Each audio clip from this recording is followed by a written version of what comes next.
Siyabingelela kakhulu bazalwane egameni lika Jesu Kristu waseNazaretha. Kulesi sikhathi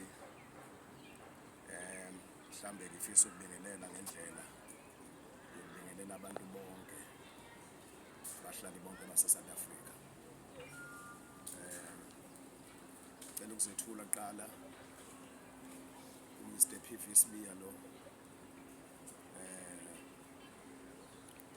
i-messenger kaNkulunkulu, messenger kaJesu Kristu, the ambassador of God's kingdom. Ngihamba nomama wakwami, umama uSibiya, ngizocela ukunikeza ithuba ukuthi abingelele. Ngihamba notata uMakhabane, naye ngizocela ithuba ukuthi abingelele. Silapha eCape Town bazalwane, eCape Town City, singemuva kwe-building yasephalamende lase-Cape Town, lase-South Africa. Abanye bazi ukuthi i-legislature or legislative building. Mhlambe-ke before ngichaze isizathu sokuba khona kwethu, ngizocela umama kunikeza umama uSibiya abingelele egameni likaJesu. Amen. Ngiyabingelela abazalwane egameni likaJesu Kristu waseNazaretha. Ngibonga ithuba lokuthi ngiphume nobaba namhlanje. Okungajwayelekile nokho-ke, kodwa-ke la isuke khona ngisuke ngikhona, noma ngingabonakali phambi kwabantu, kodwa-ke ngisuke nginaye. So njengoba sechazile ukuthi sila eCape Town ngenxa yenhloso yalokhu uNkulunkulu amvusele khona kulesi sikhathi. uNkulunkulu akubekile enhlizweni yakhe, kusenhlizweni yakhe ukuthi akwenze njengalokhu uNkulunkulu ekubekile, ukuze mase kudlula isikhathi, mase kuphela isikhathi, angabi nayo into yokuthi ukuba ngenza ngabe. So ithuba litholayo uyalisebenzisa ngakho konke okusemandleni ngokusizwa uNkulunkulu ukuthi enze lokho uNkulunkulu akwambulayo ngaleso sikhathi egameni likaJesu. Amen. Sicela ukunikeza utata uMakhabane, noma mhlambe engeze ukuvela-ke bazalwane ngoba yena ophethe ikhamera njengamanje, kodwa nizomlizwa iphimbo lakhe egameni likaJesu. Haleluya, Jesu Kristu inkosi bazalwane. Ndiyabulisa nami emini nje egameni lika Jesu. Njengoba setshilo kutata sila eCape Town ebuilding laseParliament, kodwa ke singemva eback yebuilding ngingxenye yokuthi ifront yakhona ivaliwe, kuya renovatewa ibuilding yonke. So sifumene eli side laseback elingathi noko liquiet and line space. Silapha ke bangcwele ngomsebenzi utato esewucacisile, esewuchazile egameni lika Yesu. Okwami nje kukunibingelela ndingutata uMakhabane egameni lika Jesu Kristu. Haleluya. Amen.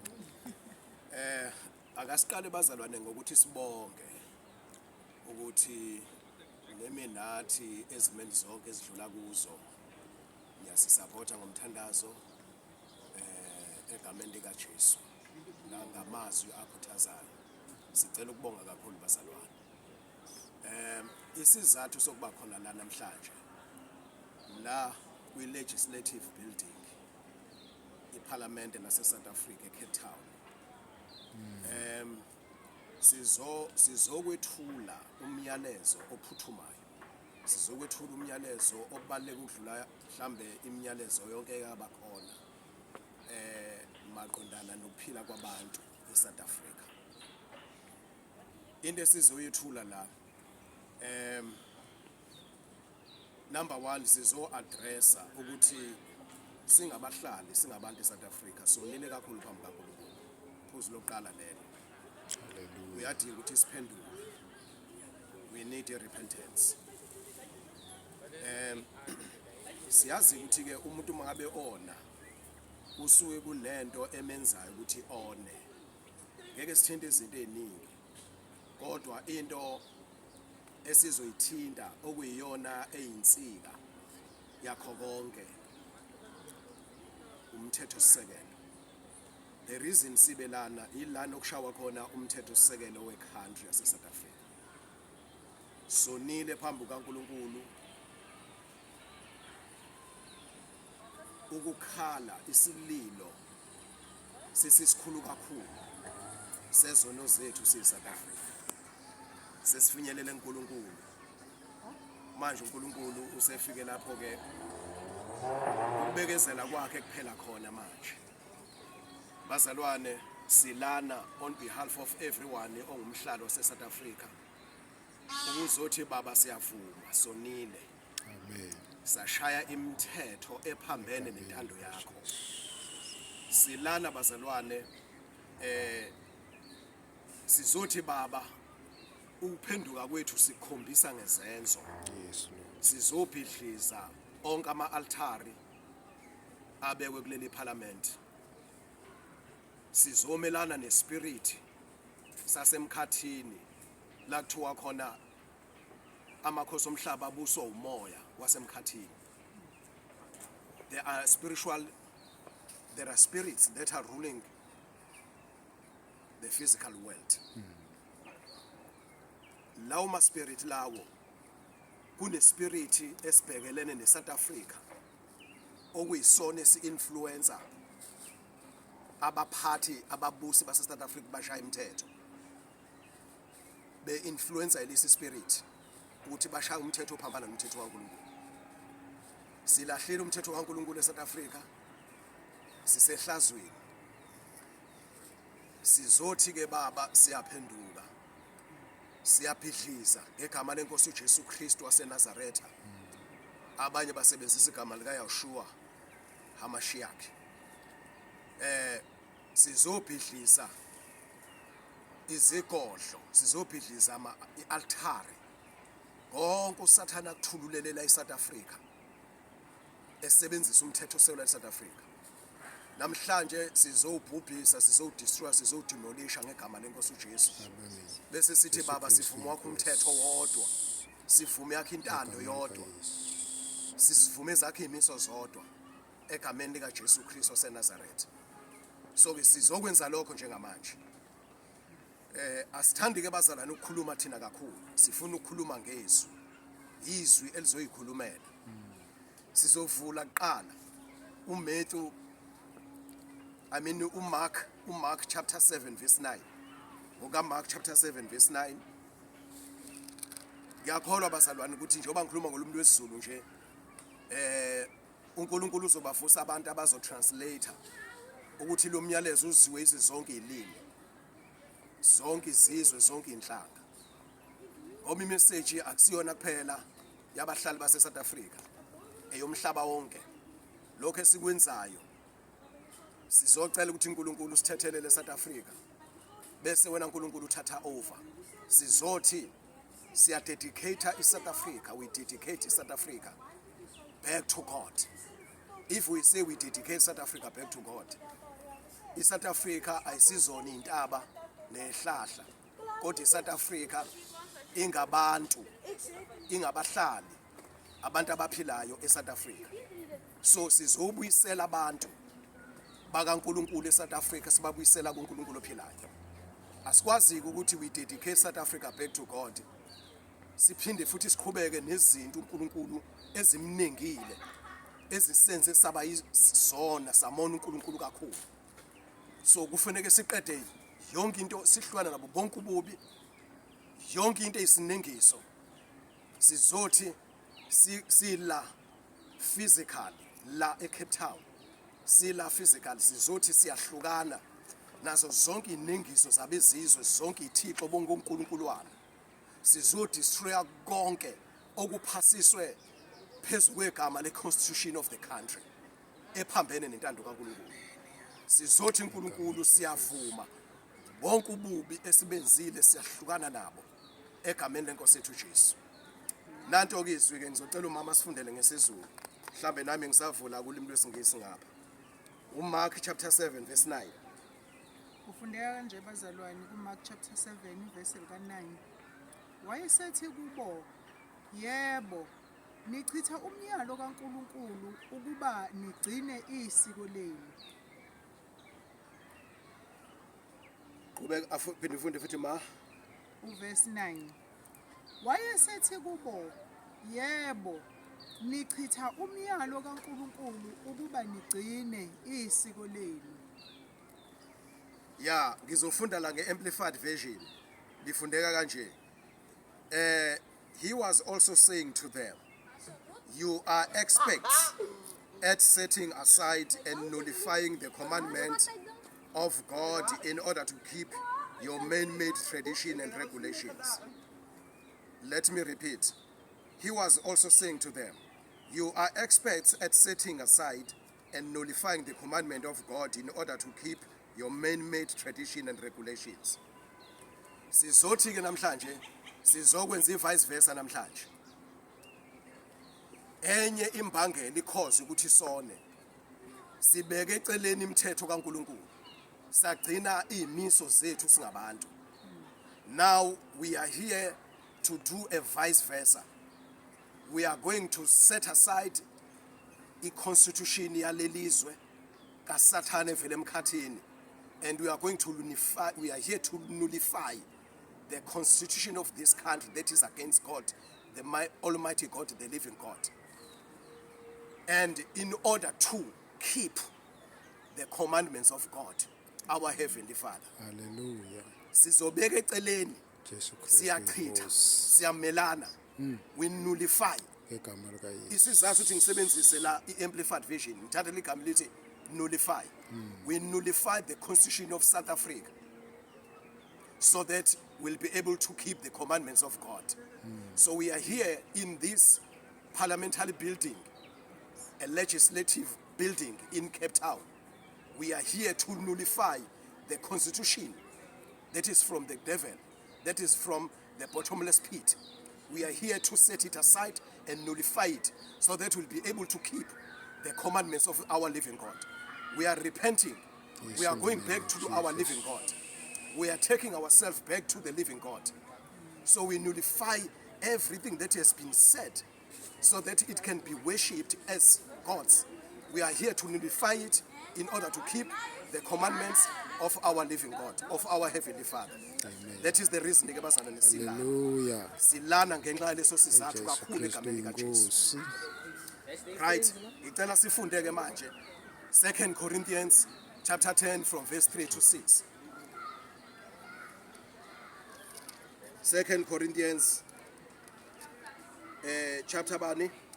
Chapter 3. Chapter 10 from Chapter verse 10 3. from verse 3 to Sicela umama sifundele ngesizulu. Uqala verse 3 ugcina verse 6. Kufundeka kanjena kwabaseKorinte besibili isahluko esika-10 ivesi lika-3. Jesus. Ngokuba Hallelujah. noma sihamba sisenyameni kasilwi ngokwenyama, ngokuba izikhali zethu zokulwa kazisizo ezenyama, ngokuba kodwa ngaye uNkulunkulu sinamandla okubhidliza inqaba, sichitha izizindlo nakho konke okudephileyo okuziphakamisela ukuthiya nokumazi uNkulunkulu, namacebo onke siwathumbela ukumlalela uKristu, futhi silungele ukujezisa ukungalaleli konke nxa sekuphelele ukulalela kwenu. The reason we are here is to nullify the evil constitution of the country of South Africa. That is against the laws of our Heavenly Father, God Almighty. How are we going to achieve that? Now, here is the verse that I'm going to read. Right? 2 Corinthians chapter 10 from verse 3. For though we walk in the flesh as mortal men, we are not carrying on our spiritual warfare according to the flesh and using the weapons of men. Verse 4. The weapons of our warfare are not physical weapons of flesh and blood. Our weapons are divinely powerful for the destruction of fortresses. Verse 5. We are destroying sophisticated arguments and every exalted and proud thing that sets itself up against the true knowledge of God. And we are taking every thought and purpose captive to the obedience of Christ, being ready to punish every act of disobedience when your own obedience as a church is complete. Sizokwenza kanjani ukuchitha umthetho sisekelo omubi wayecountry yase South Africa okuyiwona onikeza abantu amandla ukuthi ibone, osinikeza amandla eSouth Africa singabahlali ukuthi isone. Sizochitha kanjani? Izikhali zethu yimpi le, izikhali zethu akusizona izinyama. Sizowuchitha ngokuthi njoba ivesi lisho nje egameni lika Jesu sizovuma umthetho kaBaba uNkulunkulu. Right. Ngicela ke nazi ke bahlali base South Africa, there is going a very drastic changes in South Africa at large. There's going to be a very drastic changes in South Africa at large, and that is going to affect the whole world. And let the whole world know that something is about to happen in South Africa that is going to affect many lives. Right. Abantu abaningi eSouth Africa bazothinteka because they are being controlled and guided by the constitution of this country that is against the Almighty God. Now, we are here to nullify that evil constitution of the country of South Africa. We are here to repent in the name of Jesus. Asikwazi ke thina ukuphenduka sibuyisele uNkulunkulu sibe siqhubeka nezithixo noNkulunkuluwana nakho konke ukungcola namanyala. Okay. Izwi likaNkulunkulu li-revolutionary. Linamandla amangalisayo. Izwi likaNkulunkulu. So njoba selana nje bazalwane, we have come here to destroy, to demolish. Ngithanda lenye version. Ngicela umama ngivulela iversion, iNIV, 2 Corinthians chapter 10 verse 3. Kunegama lana lithi demolish elisetshenzisiwe. So that is the main purpose of being here in Cape Town, in the parliamentary building, where imithetho ishawa khona, and abantu bashaya imithetho bebeke eceleni imithetho bedelela imithetho kaNkulunkulu bezimisela imithetho yabo namasiko abo okunikeza amandla abantu abangabahlali base South Africa ukuthi bakhohlwe uNkulunkulu benze ngokuthanda kwabo. Sizomelana nalokho ke manje. Sithwelele manje. Verse 3. Right. For though we live in the world, we do not wage war as the world does. The weapons we fight with are not the weapons of the world. On the contrary, they have divine power to demolish strongholds. We are here to demolish all the strongholds of this country. In the mighty name of Jesus Christ of Nazareth. In the name of Jesus. Right. We demolish arguments and every pretension that sets itself up against the knowledge of God. And we take captive every thought to make it obedient to Christ. And we will be ready to punish every act of disobedience once your obedience is complete. That is the reason we are here, bazalwane. Egameni likaJesu. Right, ngicela sibheke elinye ke izwi ke futhi. Ngicabanga ukuthi bazalwane iyezwakala imessage. This is a very, very important and urgent message. And I'm hoping ukuthi uma ngabe uyizwa ngolimi lwakho, uNkulunkulu uzokwenza to translate it into specific relevant languages so that everyone will receive the message as a citizen of South Africa. That's what I'm hoping. Okay, sizofunda ke njika manje. Isambulo chapter 11. Isambulo chapter 11, Revelation chapter 11 from verse 15. Uma senza lokho ke bazalwane, I'm going to address izinto esizivumele eSouth Africa singabahlali bakhona. Sazenza zaba zinhle emehlweni ethu, zaba isikompilo lethu kanti ziyisinengiso kuNkulunkulu. And isililo, the outcry against South Africa is so great. And the sins of South Africa against the sins of South Africa, they are so grievous to God. They are so great and they are so grievous to God. Now, we are here to demolish all the activities caused a constitution of the country. Then, as we are doing that, Nansi into ezokwenzeka bazalwane. Sizozwa kwiSambulo chapter 3, chapter 11 verse 15. Sesiyafunda ngicela umama ngifundele ngesizulu egameni kaJesu. From verse 15. Lisixolele bazalwane lana sekwi walking way lana. Siphakathi kwebuilding la sihlele khona. Yeleje lekhuza neParliament kanye into snake kunegarden lana sort of a park. So manje abantu bayadlula labanqamula. Ngicela ningabamindi bazalwane egameni kaJesu. Amen. Right, from verse 15, Revelation chapter 11 from verse 15. Isambulo chapter 11 verse 15. Isihloko sakhona sithi icilongo lesikhombisa. Ngelosi yesikhombisa yayisibetha kwase kuba khona amazwi amakhulu ezulwini athi umbuso wezwe usungowenkosi yethu nokaKristu wayo. Yakubusa kuze kube phakade naphakade.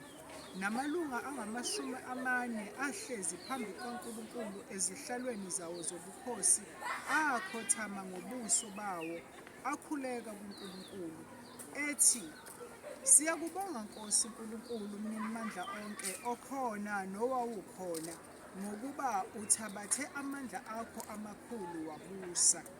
Nezizwe zazinolaka kepha kwafika ulaka lwakho nesikhathi sokwahlulela kwabafileyo nokunika umvuzo izinceku zakho abampofu nabangcwele nabesabayo igama lakho abancane nabakhulu nokubhubhisa ababhubhisa umhlaba. Kwase kuvulwa ithempeli likaNkulunkulu elisezulwini. Kwabonakala umphongolo wesivumelwano sakhe ethempelini lakhe. Kwase kuba khona imibane namazwi nokuduma nokuzamazama komhlaba nesichotho esikhulu. Sizofunda ngolimi lwesingisi bazalwane. Silana sizomisa umbuso wasezulwini a theocratic government. Siyachitha yonke eminye imibuso ngegama lenkosi uJesu Kristu waseNazaretha. Amen. Siyachitha ngisho imithetho sisekelo yakhona, ama traditions akhona, ama customs akhona, siyawachitha ngegama lenkosi Ngegama uJesu. likaJesu. Sizomisa intando kaNkulunkulu ephelele. Ngegama Kodwa ke likaJesu. makwenziwa lokho, yabona, makwenziwa lokho, nansi into ezokwenzeka. The seventh angel sounded his trumpet, and there were loud voices in heaven saying, the kingdom, dominion, rule of the world has become the kingdom of our Lord and of his Christ. And he will reign forever and ever. And the 24 elders who sit on their thrones before God fell face down and worship God, saying, to you we give thanks, O Lord God Almighty, the omnipotent, the ruler of all, who are and who were, because you have taken your great power and the sovereignty which is rightly yours, and have now begun to reign. And the nations, Gentiles, became enraged, and your wrath has come, and your wrath and indignation came, and the time came for the dead to be judged, and the time came to reward your born servants, the prophets and the saints, God's people, and those who fear your name, the small and the great, and the time it came to destroy the destroyers of the earth. Amen. Right. And the temple of God which is in heaven was opened, and the ark of his covenant appeared in his temple. And there were flashes of lightning, loud rumblings, and peals of thunder, and the earthquake, and a great hailstorm. Now, uma ngabeke kunama changes afana nalawa asezokwenzeka njengamanje eSouth Africa, izizwe zomhlaba ziyathukuthela, zigcwala intukuthelo, igcwala ulaka, because isikhathi sikaNkulunkulu sesifikile. Now in South Africa, the time for God to take over South Africa now has come. Theocratic government is now taking over. Now all other systems of politics, now it is the time. The time has come for them to end. Now theocracy is taking over now. The kingdom of heaven is taking over. the kingdom of God is taking over. That is why I said there's going to be a drastic changes in South Africa. Amen. Ngicela ukusho lokhu ngimemezelela. Akusekho religion ezomukeleka eSouth Africa. The king in South Africa will be the Lord Jesus Christ alone. Siyaphenduka sibuyela uNkulunkulu ophilayo. No other religions, no other belief systems, no other political systems, no ancestral worship in South Africa. No idol worship, no foreign gods. Only the worship of Almighty God, our Heavenly Father, in the mighty name of Jesus Christ of Nazareth. Amen. Ngicela ukusho bazalwane ngesizulu. Ayiseke inkolo umbuso kaNkulunkulu mawuthatha over. Lokho kusho ukuthi uNkulunkulu akezukubangiswa. Sisibuyisela uNkulunkulu siyaphenduka manje. So uma siphenduka silahla bonke abanye uNkulunkuluwana esiba embraceile babezizwe through a word system, through a constitution of this country.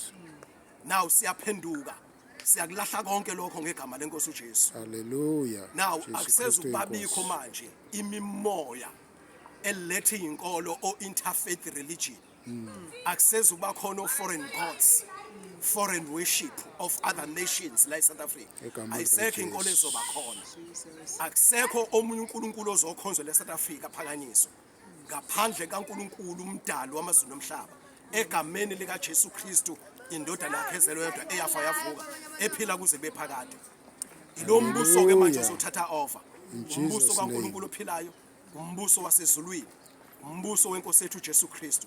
A theocratic government is now the time to take over. In Jesus' name. And all other kingdoms Ngegama lika Jesu. siyawademolisha ngegama lika Jesu. Ngegama lika Jesu. Siyawaqeda ngegama lika Jesu Kristu Ngegama lika waseNazaretha. Jesu. Lokho ke bazalwane kuzokwenza ukuthi ke kunyakaze amakhosi omhlaba. Kuzonyakaza ababusi, kuzonyakaza abapoliticians. Anyway, uNkulunkulu akumisile ukumisile. Yebo. Sifundiswe lana. uNkulunkulu ajongile ukwenza uzokwenza. Yes, ngegama lika Jesu. Akezufinjwa ilutho. So kuphakathi ukuthi wena uyathoba usubmit kuNkulunkulu to the rulership of God, or abanye I'm afraid if they want to give up their religions, their faiths, interfaiths, their systems, their politics, I'm afraid they will depart South Africa. They will go and look for another country to stay or to live, because we dedicate South Africa back to God completely. We want to live a holy life complete in South Africa. We are setting apart South Africa for God only, In the name for of Jesus Jesus. Christ of Nazareth. We are consecrating South Africa to God and for God alone. No other gods, no other foreign gods, Ngegama lika no Jesu. any other form of worship. We demolish it Ngegama in the lika mighty name of Jesus Christ of Ngegama lika Nazareth. Jesu Kristu. Hallelujah. Lo mbuso wasezulwini bazalwane, this government, this heavenly government, this theocratic government, nazi izinto engayidingi. Asidingi any sort of education of pagans of this world. Ngegama lika Jesu. Asidingi izibhedlela, asidingi amaphilisi, asidingi ubudlelwana namazwe omhlaba nezizwe zomhlaba. Asidingi ama-investors abathi bazo-investa ukufukula umnotho eSouth Africa. Sidingi. South Africa is going to be an autonomous, a self-governing, a theocratic government governed by God only, by the laws of God. So asidingi any alliance with any nation, Amen. because we are Ngegama going to lika be Jesu. independent, complete as South Africans. This is the message, and it is very urgent, and it's very important. This is the time now. The best thing that you can do for yourself is to accept, Yeah. is to submit, because repent. uNkulunkulu isikhathi sakhe sesifikile egameni lika Jesu. Right, from now on, yini iSouth Africa ezoyenza ukuze ikwazi ukuphila? Kuzo introducewa i-education, new education, of which it is there in the Word of God. Theocratic government has got its own education system, which is the word, the laws of the living God. Every home will teach the laws of God. We are restoring home education. We are restoring homeschooling. If I say homeschooling, I mean every home will teach the education of the kingdom of God. Every family, every home will teach the laws of God. That is the only education in South Africa.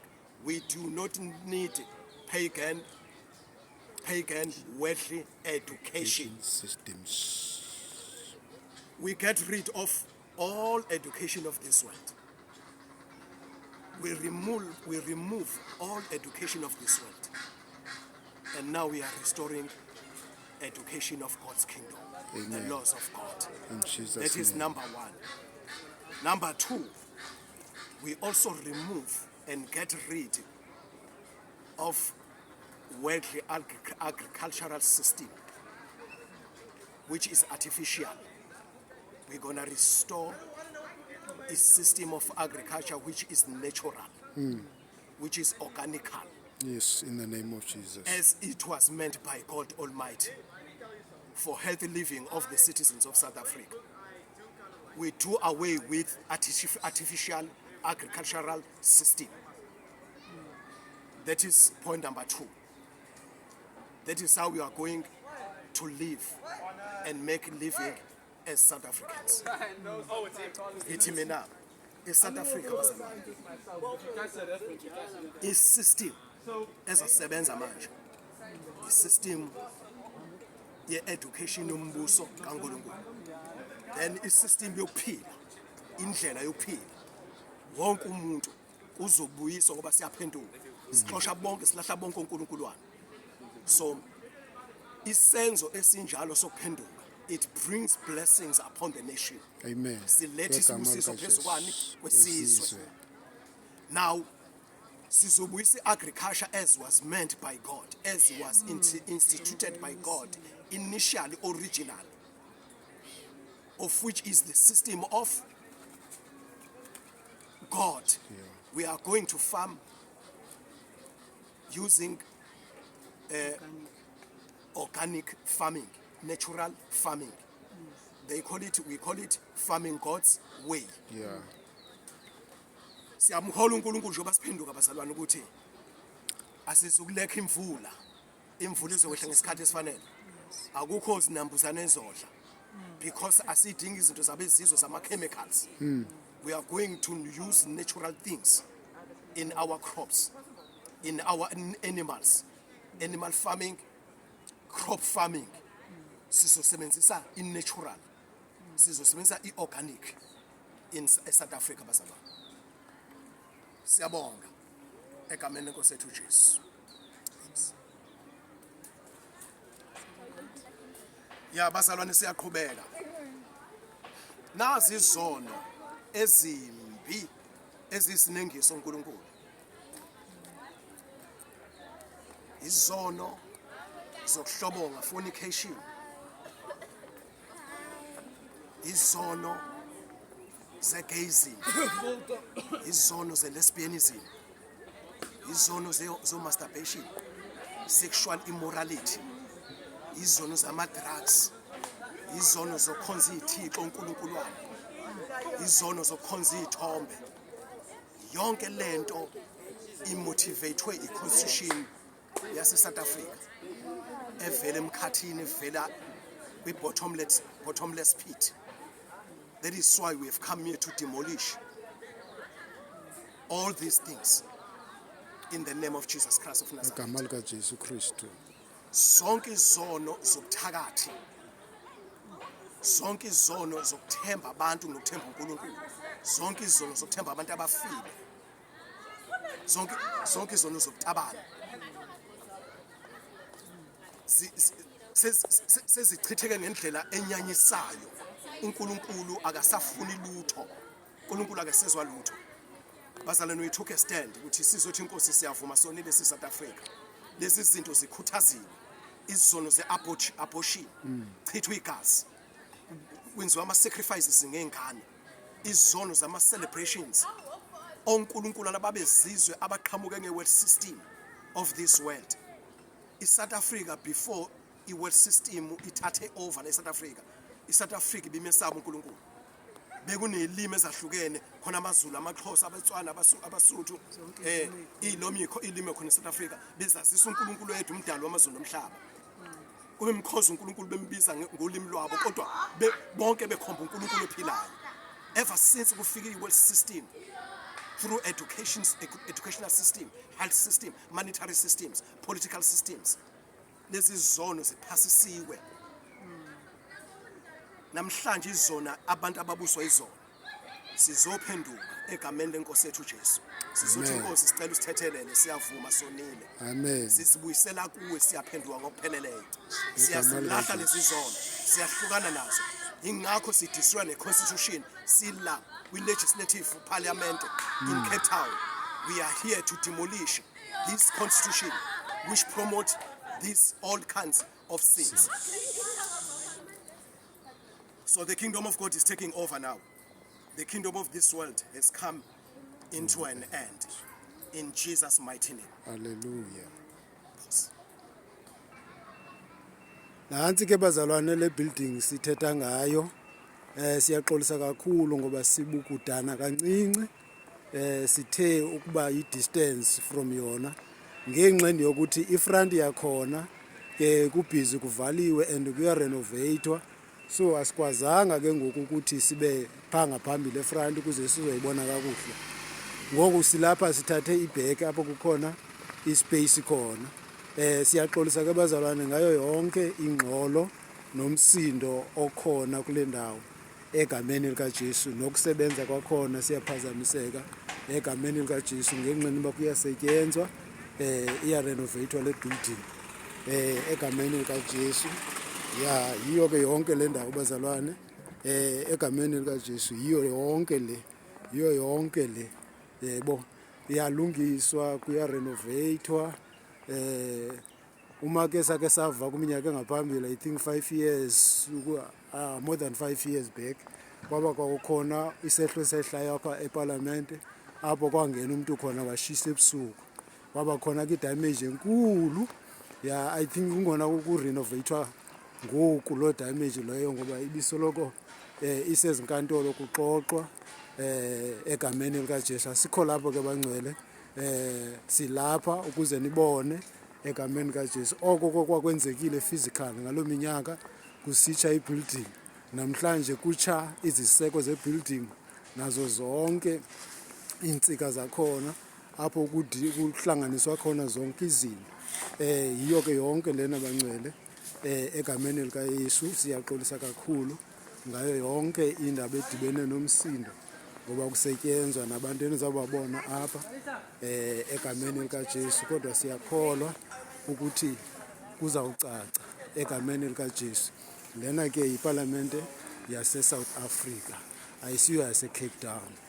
Kulapho kuhlanganwa khona kushaywa khona yonke imithetho yase South Africa le ibangela ukuthi South Africa ibe kule mesi kuyo ngoku nazo zonke izivumelwano egameni lika Jesu Kristu ekungekho politiki enokutshintsha le mesi ikhona enokunqanda okanye enokususa le mesi ngaphandle kokuba sibuyele uNkulunkulu ophilayo egameni lika Yesu Kristu waseNazaretha. Sibuyele ngokupheleleyo siguquke bazalwane. Yiyo kuphela into ezawusinceda. Kuzanyiwe konke okudala ukuvotwa. Inkululeko eSouth Africa ifikile kuneminyaka engapha ko-13 years apha kwama-30 kusithiwa ku-enjoy inkululeko, but the more iminyaka ihamba the more izinto ziba worse egameni lika Jesu. Siyabulela ke bangcwele kakhulu yiyo yonke ke le egameni kaJesu. Uba kukhona indawo ezingabonakalanga kakuhle siyaxolisa bazalwane kodwa siyakholwa yona imessage icacile ifikile izwakele egameni likaJesu. Njengoba nibona siyayibulela ke inkosi kakhulu eyenze ukuthi namhlanje sizokwazi ukuba kule ndawo egameni kaJesu. Opposite yona apha eback kukhona indawo ebupark, indawo ebugarden apho abantu baphumla khona bahlala khona ya egameni likaJesu. Siyabonga ke bangcwele kakhulu, siyakholwa ukuthi ya kuyacaca egameni kaJesu, siyakholwa nokuthi umyalezo ucacile egameni likaJesu. Ngokuncedwa nguNkulunkulu ke sithathe le action egameni likaJesu Kristu ngokukholwa, hayi ngokuba sizithembe thina abangcwele, kodwa ngokukholwa, ngoba uThixo udinga abantu abakholwayo futhi abathatha action egameni likaJesu. Siyabonga abangcwele kakhulu, yiyo yonke le bazalwane, yiyo yonke le bangcwele, ya yiyo yonke le nangona ingavelanga kakuhle isithwe yimithi, kodwa ke ya ibuilding yakhona yonke le egameni likaJesu. Siyakholwa, siyathemba ukuthi ke iyacaca egameni likaJesu. Jesu Kristu inkosi bazalwane, Jesu Kristu inkosi bazalwane, Jesu Kristu inkosi. Nansi nentaba ngaphesheya iTable Mountain egameni likaJesu waseNazaretha. Ya nansi nepaki yakhona opposite egameni likaJesu Kristu egameni likaJesu. Nansi indawo yabona abantu baphumle abanye bayathetha abanye bahleli, ya kuhle nje kunjalo egameni likaJesu Kristu. Yes, siyambonga uNkulunkulu owenze ukuthi le mini ibe yimpumelelo, in Jesus mighty name. Siyabonga kakhulu bangcwele, siyabonga kakhulu uJesu Kristu, lixesha lakhe, eli lixesha likaNkulunkulu. Siyabonga inkosi, hallelujah, amen. To save humankind, that is Jesus Christ who died and rose up again. Receive him in your life. Time is up now. Believe in him. In Jesus' name.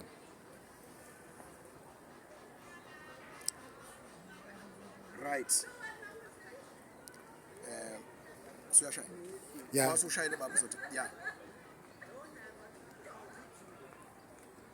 Yesu. Siyabonga ukuthi senitholile bazalwane. Utata kade nikhombisa the building. Sesiyayivala ke manje bazalwane le message. This is very very important. Sesiyayivala manje, siyivala ngoMatthew chapter 6 verse 10. The kingdom of heaven, the kingdom of God is being inaugurated here in South Africa, here in Cape Town, behind legislative building of the Parliament of South Africa. Sizomisa umbuso, simisa umbuso wasezulwini, umbuso wenkosi yethu Jesu Kristu waseNazaretha. Akusithini eshoyo bazalwane. Amen. Into uJesu ayimise emandulo more than 2000 years ago. uJesu womisa umbuso wasezulwini, umbuso kaNkulunkulu emhlabeni. Bathi thina sawushiya. Manje sibuyela kuwo njengamanje. Sizofunda kuMatthew chapter 6 verse 10. Ngicela umama sifundele ngesizulu bese ngifunda ngesingisi. Matthew chapter 6 verse 10. Mawufika umbuso wakho, mayenziwe intando yakho emhlabeni njengasezulwini. Ngifunda lana from Amplified Version. Your kingdom come, your will be done on earth as it is in heaven. This is what we are deciding to do in South Africa as we are here. Ukuthi umbuso wenkosi yethu Jesu Kristu, umbuso kaNkulunkulu ophilayo, our Almighty God, ube khona la eSouth Africa, ube wona uzobusa la eSouth Africa. Now, kusho ukuthini lokhu? Your will be done on earth. uNkulunkulu, God wishes to be including what God wishes to be done by the individual believer. His commands and precepts must be done in our lives as we are here on earth. Umbuso kaNkulunkulu lo. Right? Kusho ukuthini your kingdom come? A plea for God's kingdom to be inaugurated on earth. This prayer our Lord Jesus Christ asifundisa yona yokuthi cela ukuyiphinda futhi Matthew chapter 6 verse 10 ngifunda from amplified version. Your kingdom come, your will be done on earth as it is in heaven. Kusho ukuthini ukuthi your kingdom come? It means a belief for God's kingdom to be inaugurated on earth. Ilokho bese sokwenza ke bazalwane. This is the end of our message. Uma uyithola siyacela udlulise kwabanye because ngicela ugcizelela there's going to be a drastic changes in South Africa. Begama lika And it's Yesu. going to affect everyone. Yes, Lord, in the name of We are going to Jesus. get rid of everything that is abominable before God In here in Jesus' South name. Africa. Begama lika Jesu. Social networks, Begama social lika media, Jesu. any connection with outside nations, we are going to cut it out, cut it off in the mighty name of Jesus Christ. In the name of Jesus. As South Africans, sisinikela uNkulunkulu, sisidedicate uNkulunkulu. Our God is enough. Our God is enough. Uphelele is complete. Is everything. Asidingi support. God is everything. Sicela ukuyivala kanjalo egameni lika Jesu. Sicela ukunikeza umama ke bazana abe namanzi azowasha egameni lika Jesu. Amen. Hallelujah. We love you all. In Jesus' name. Amen bazalwane. Amen. Siyambonga kakhulu uNkulunkulu osinikezele leli thuba. Enhlizweni yami ubaba usibuye sakhuluma kuvuka lelizwe elithi lapha kumaHebheru ukuthi elithi konke okunyakazisekayo kuzonyakaziswa kodwa kuzoma okunganyakaziseki ukuze kube phakade. Amen. Sinesiqiniseko ke thina esikholwayo esimaziyo uJesu esimvumile ukuthi uyinkosi nomsindisi ukuthi konke kusezobhidlika. Yeah. Kodwa izwi kaNkulunkulu limi kuze kube phakade. So ngalokho kukho konke osekukhulumekile sikule ndawo uvuka enhlizweni yami ukuthi engathithi siyisizwe sikaNkulunkulu singabantwana bakaNkulunkulu besingavuka ebuthongweni siphaphame senze lokhu uNkulunkulu akushoyo ngoba uNkulunkulu akenzi lutho ngaphandle kokuthi akusho akuveza athumela izingceki zakhe ukuthi ambule ukuthi yini ezokwenzeka. Ngibuka abaprofeti ngaphambili oJeremiya sifunda ngabe ezweni likaNkulunkulu njalo makuzokwenzeka into ethile esizweni sikaNkulunkulu umprofeti wayegijima ngaphambili. Nokho ke impilo yomprofeti ayikazange ibelula ayizange ibemnandi kodwa kubalekile ukuthi umprofeti kaNkulunkulu enze lokhu uNkulunkulu asuke kusho ngaleso sikhathi noma kungabukeka kudelelekile kuyihlazo kuhlambalaza but makusho uNkulunkulu kuhle ukuthi akwenze. So ke siyisizwe sikaNkulunkulu singabantwana bakaNkulunkulu engathi besingathi siboniswa siboniseke masixwayiswa sixwayiseke ngoba isikhathi lesi la uNkulunkulu efuna ukuveza ukuthatha noma ukuhlungu bonke abahamba ngokwemiyalo yakhe beze ngakuye. Yes. Yingakho uJohn chapter 14 verse 15 ethi ena uJesu ongithandayo ugcina imiyalo yami. So uma ngabe sithi sithanda uJesu bengingakuhle ukuthi siscrutinize whatever command kaJesu whatever noma yini uJesu ayishile umyalo siyifunisise bese siyayenza. Uke wathi undodakazi kulezi insuku ekhuluma wathi kubi ukuthi ulizwe izwi kaNkulunkulu kodwa ungalenzi ufaniswa nendoda eyisule yakhe indlu yayo esihlabathini kodwa olizwayo bese yalenza ufanisa nendoda yakhe indlu yayo phekwedwala. uJesu esimkhonzayo uyidwala noma ngabe kuqhamuka ziphi iphepha kodwa masimi kuye siyokwazi ukusustain. Hallelujah. Yilokho nje bazalwane uNkulunkulu esenza lokho akwenzayo.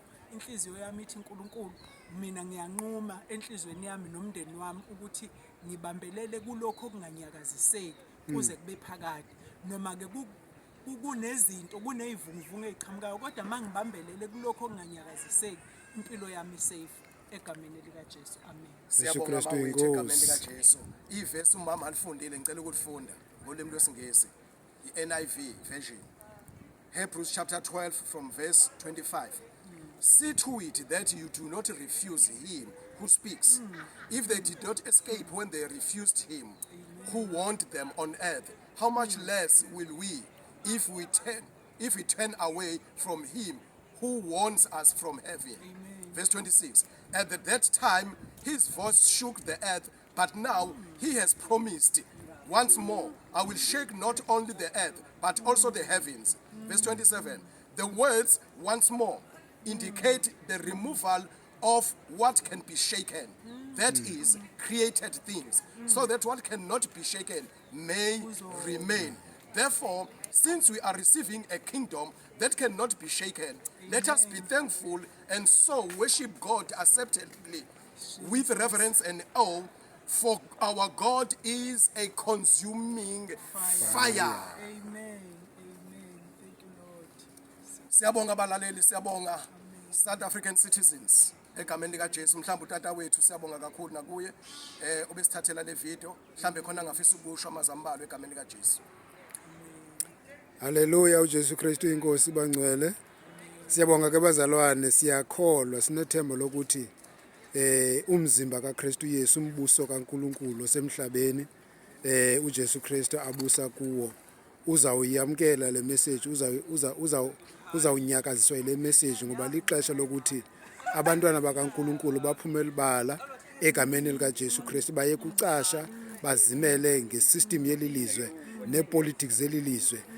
Abantu babuyele uNkulunkulu ngokukholwa, bakholwa uNkulunkulu yena yedwa, bangakholelwa kwizinto zelilizwe eziphathwayo egameni lika Jesu, njengoko izwi lenkosi lithe asiphume phakathi kwabo egameni lika Jesu.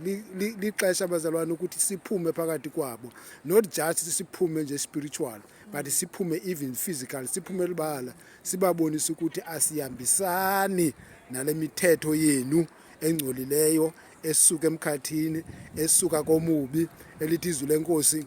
Siyazi thina uba singabakaThixo, abakaNkulunkulu, nehlabathi lonke lilele kongendawo. Athi uJesu Kristu sukumani sihambe apha ngoba umphathi welilizwe uyeza, kodwa ke akananto nam. Na kulixesha lokuthi sishiye ezomhlaba, sishiye into zezwe, sibuyele uNkulunkulu ophilayo, yena othe asifuni ubukumkani bakhe kodwa nobulungisa bakhe. Konke okunye kuzawulandeliswa nguye kuthi ngendlela yakhe, ngokuthanda kwakhe. Okwethu kukuthi bawo sizibuyisela kuwe, sifuna ukuhlala kuwe, sifuna ukwenza intando yakho nemiyalelo yakho egameni lika Jesu. Nimasikeleleke kabangcwele, wanga uNkulunkulu anganikhokhela anikhanyisele, nani anityhilele, anambulele kakhulu okunye egameni lika Jesu waseNazaretha. Siyabonga kabangcwele. Amen. Amen. Bye bye. Jesu Kristu inkosi. We love you all. Hallelujah. Amen.